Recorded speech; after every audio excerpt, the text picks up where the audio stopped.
Ji welcome back to another video. और आज हम बात करेंगे बिटकॉइन के बारे में कि आइंदा आने वाले दिनों में क्या पॉसिबल मूवमेंट हो सकती है। इसके अलावा डिस्कस करेंगे कुछ फंडामेंटल्स हैं इंपॉर्टेंट जो रिसेंटली हुए हैं और उनका क्या इम्पैक्ट होगा आइंदा आने वाले दिनों में, उसको इस वीडियो में डिस्कस करेंगे। तो सबसे पहले जो मोस्ट इंपॉर्टेंट चीज़ थी वो बिटकॉइन है। और अभी अब देख सकते हैं प्राइस जो है वो जिस तरह से मैंने पिछली वीडियो में मेंशन किया था, उस वक्त इस रेंज में थी मार्केट। और मैंने बताया था कि कुछ टाइम के लिए मार्केट इसी रेंज में रहेगी। मार्केट जो पिछले लोज हैं जिनको उस वक्त मार्केट टेक आउट कर रही थी, पिछली वीडियो में मैंने बताया था कि मोस्ट प्रोबेबली न्यूज़ के बाद मार्केट इस लो से ऊपर आ जाएगी। उस वक्त मेरे ख्याल में एफएमसी आने वाली थी और मैंने बताया था कि उसके बाद कुछ टाइम के लिए रेंज रहेगी and then slowly market higher move करना स्टार्ट करेगी। तो एग्जैक्टली जो चीज़ मैंने बताई थी मार्केट ने बिल्कुल एग्जैक्टली पिन पॉइंट उस तरह से एग्जैक्टली चीज़ पॉइंट टू पॉइंट आप कह सकते हैं कि मार्केट ने प्रिंट की है जिस तरह से मैंने प्रिडिक्ट किया हुआ था। तो अब मैं एक्सपेक्ट करूँ कि प्राइसेस मज़ीद फर्दर आइंदा जो वीक है उसमें मज़ीद ऊपर जाएंगी। और जो चीज़ मैंने पिछले 2 वीक्स में आपको दिखाई थी वो भी एग्जैक्टली उसी तरह से हुई है कि जो वीक का ओपन होता है, जो फर्स्ट डे होता है वो काफ़ी इंपॉर्टेंट होता है। जो पिछली वीडियो थी उसमें मैंने बताया था उस वक्त मार्केट इस लेवल पर मौजूद थी और मैंने बताया था कि मार्केट जो फर्स्ट डे का सॉरी मार्केट उस वक्त इस जगह पर मौजूद थी।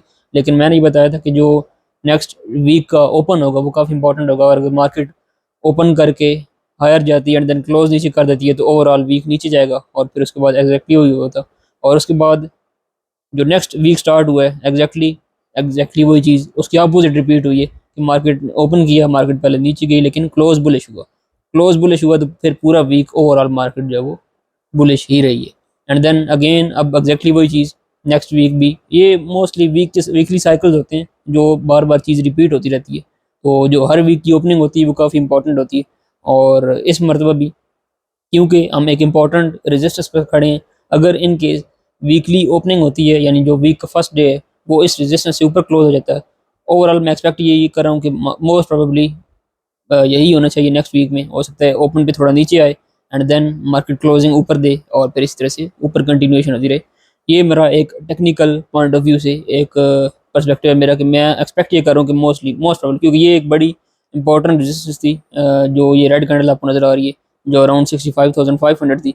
इसको कल मार्केट ने क्लियर किया और क्लोजिंग भी मार्केट ऊपर दे गई है।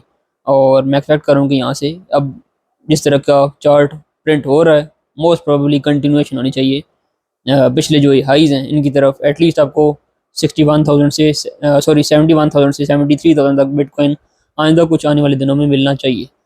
ये चीज़ें होगी टेक्निकल पर्सपेक्टिव से। और इसके अलावा जो एथेरियम है एग्जैक्टली वही चीज़ हुई है। कल ये रेजिस्टेंस एक मेजर मार्केट उससे ऊपर क्लोज हो गई है आज के दिन क्योंकि वीक एंड पे मोस्टली मार्केट साइडवेज ही रहती है।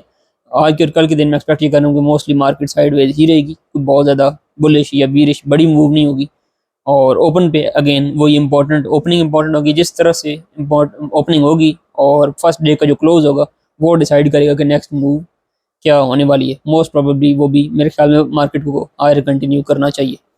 और इसके अलावा ये 100 की आपकी डेली की मूविंग एवरेज है, इससे मार्केट काफ़ी टाइम से नीचे है, ये भी बड़ी इंपॉर्टेंट है जो कि अराउंड 3250 बनती है। मार्केट अगर इन केस ओपनिंग पर 3250 से ऊपर चली जाती है, ये जो आपको आई नज़र आ रहा है इसके ऊपर क्लोज कर जाती है तो एथेरियम में भी आपको अच्छा खासा पंप देखने को मिल सकता है और प्राइसेस दोबारा से सस्ता है इन हाईज तक जा सके। लेकिन उसके लिए इम्पोर्टेंट है कि ये जो हाई है ऑलमोस्ट 3250 इससे और इस हाई से और इस मूविंग एवरेज से तो 3250 का टारगेट आप लेकर चल सकते हैं। इसके ऊपर अगर मार्केट क्लोज होती है तो आप एक्सपेक्ट कर सकते हैं कि मार्केट फर्दर हायर कंटिन्यू करती रहेगी और बड़े लेवल्स तक जा सकती है। इसके अलावा कुछ फंडामेंटल्स हैं और जो एक तो ये चीज़ है एससीसी का जो अप्रूवल का वेट था ईटीएफ का, इथेरियम की ईटीएफ का, उसका डिसीजन 23 मई को होना है। तकरीबन 5 दिन रहते हैं। ज़्यादातर एक्सपेक्टेशन यही है कि जो ईटीएफ है वो रिजेक्ट हो जाएगा, लेकिन कई लोगों को ये भी कहना है हो सकता है कुछ सरप्राइज़ मिल भी जाए। और अगर कोई सरप्राइज़ मेजर मिल जाता है यानी अगर कोई अप्रूवल की कुछ चांसेस नज़र आने लग पड़ते हैं तो उसको तो एथेरियम के लिए बहुत ज़्यादा बुलिश होगा। लेकिन ये खैर टाइम आएगा तो पता चलेगा। 23 में एथेरियम के लिए काफ़ी इंपॉर्टेंट होने वाली है। अगर इनके अप्रूवल होता है तो मज़ीद हायर कंटिन्यूशन होगी। अप्रूवल नहीं भी होता तो मैं को बहुत बड़ी डाउन साइड एक्सपेक्ट नहीं कर रहा क्योंकि जो एक्सचेंजेस हैं उन पर कोई खास सप्लाई कॉइन्स की ना ही बिटकॉइन की है ना ही एथेरियम की बहुत कोई मेजर सप्लाई मौजूद है। तो बहुत बड़ा सेल ऑफ तो मैं एक्सपेक्ट नहीं कर रहा।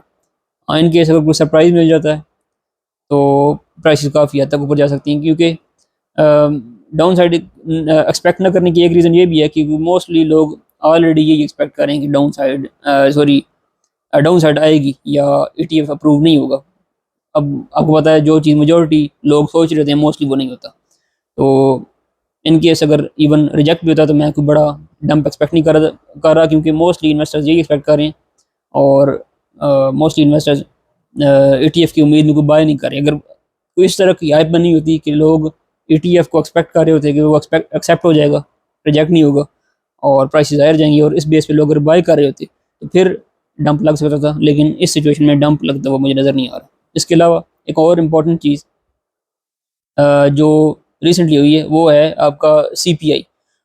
सीपीआई रिसेंटली थोड़ी नीचे आई है एक्सपेक्टेशन से, जो कि बड़ी पॉजिटिव चीज़ है। अब इन्होंने किया क्या है, जो मेन काम किए, जो मेन गुड्स थे, अब ये टेबल्स को टर्न करने की यही एक टेक्निक होती है। अब नज़र आ रहा है कि इन्फ्लेशन से कंट्रोल नहीं हो पा रही, लेकिन वो क्या कर रहे हैं कि मेजर जो कोई 2-3 सेगमेंट्स थे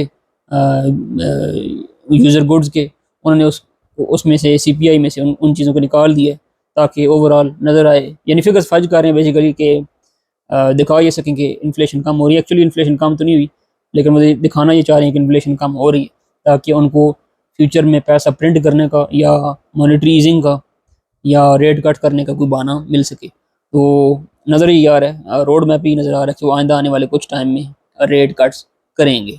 और पहले आपको आज से तकरीबन 3-4 वीक्स पहले, 1 महीना पहले यही बात बताई जा रही थी कि इस साल मोस्ट प्रोबेबली कोई रेट कट नहीं होगा, और हुआ भी तो 0.5% से ज़्यादा नहीं होगा।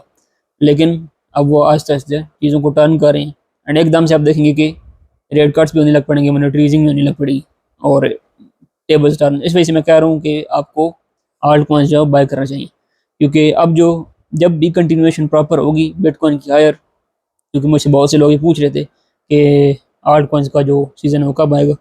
जब भी यहाँ से प्रॉपर कंटिन्यूएशन होती है और बिटकॉइन इनकेस इन पिछली हाइज को ब्रेक करके ऊपर निकलता है, तो आपको आल्ट कॉइन सीज़न देखने को मिल जाएगा। अब ये हाइज कब ब्रेक होते हैं, कितना टाइम लेते हैं, कितने टाइम तक के लिए मार्केट यहाँ पर ही कंसोलिडेट करती रहती है, या हो सकता है अगले 2-3 वीक्स में ही मार्केट हाई ब्रेक कर जाए। तो जब भी हाई ब्रेक करेगी आपको मार्केट कॉन्फिडेंस दोबारा से गेन करती हुई नजर आएगी। एंड क्योंकि बिटकॉइन ऑलरेडी काफ़ी महंगा हो चुका है, तो लोग और आल्ट कॉइन्स अभी काफ़ी चीप हैं। आल्ट कॉइन्स मोस्टली अभी अपने ऑल टाइम लो के करीब ही हैं। मोस्टली आल्ट कॉइन्स कोई ऑल टाइम लो से 50% ऊपर है, कोई 1x 2x ऊपर है। बहुत कम आल्ट कॉइन्स हैं जो ऑल टाइम लो से कोई ज़्यादा ऊपर है, 4-5 गुना ऊपर है, तो उनकी तादाद बहुत ही कम है। 90% आल्ट कॉइन्स अभी भी अपने ऑल टाइम लो के करीब ही हैं।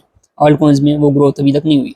तो क्योंकि अब वो ऑल टाइम लोस के करीब हैं, लोगों को चीप मिल रहे हैं, तो अगर इनकेस बिटकॉइन हायर ब्रेक करता है तो अब लोग उस तरफ मूव करना शुरू करेंगे। आपको डोमिनेंस फ्यूचर में कम होती हुई नजर आएगी बिटकॉइन की, एंड आल्ट कॉइन हायर जाते हुए नजर आएंगे। ये ओवरऑल अपडेट थी। तो ये कोई टाइम लाइन तो मैं नहीं दे रहा कि आल्ट कॉइन का सीज़न कब आएगा, मैं ये बता रहा हूँ सिंपली कि जब भी ये ब्रेक करे। अब इसमें कोई टाइम एग्जैक्ट पता नहीं है कि कब ब्रेक करेगा, जब भी ब्रेक करेगा आपको आल्ट कॉइन का एक सीज़न ठीक ठाक देखने को मिलेगा। सीज़न अभी शुरू ही नहीं हुआ। बहुत से लोग ये, मतलब मैं देख रहा हूँ कि लोग कई सेल आउट भी कर रहे हैं इस वजह से कि शायद आल्ट कॉइन का सीज़न इस मरतबा आएगा ही नहीं, या कई लोग इसको एज अ ट्रैप देख रहे हैं कि मार्केट जो है वो जस्ट एक ट्रैप क्रिएट कर रही है। खासतौर पर जब मार्केट ने यहाँ से नीचे ब्रेक डाउन करना शुरू किया था, तो मोस्टली लोग बहुत एक बड़ी तादाद लोगों की सेल आउट करके निकल चुकी है, लेकिन मार्केट ने दोबारा से रिकवर कर लिए और 1-2 रेजिस्टेंसेस भी ब्रेक कर दिए। तो इसका मतलब मार्केट में मोमेंटम मौजूद है और बायर्स मौजूद हैं। तो अब ये एक इम्पॉर्टेंट आई है, इसको अगर ब्रेक करता है तो आपको आल्ट कॉइन सीज़न देखने को मिलेगा। ठीक है जी, दैट्स इट। ये सारी अपडेट थी। बाकी कोई इंपॉर्टेंट चीज़ हुई तो मैं नेक्स्ट वीडियो में मेंशन कर दूंगा। मिलते हैं नेक्स्ट वीडियो में। और इसके अलावा अगर आप कोई क्वेश्चन करना चाहते हैं तो नीचे आप कमेंट्स में अपना कोई भी सवाल पूछना चाहें तो पूछ दें, मैं नेक्स्ट वीडियो में उसको मेंशन करना। दैट्स इट, मिलते हैं नेक्स्ट वीडियो में।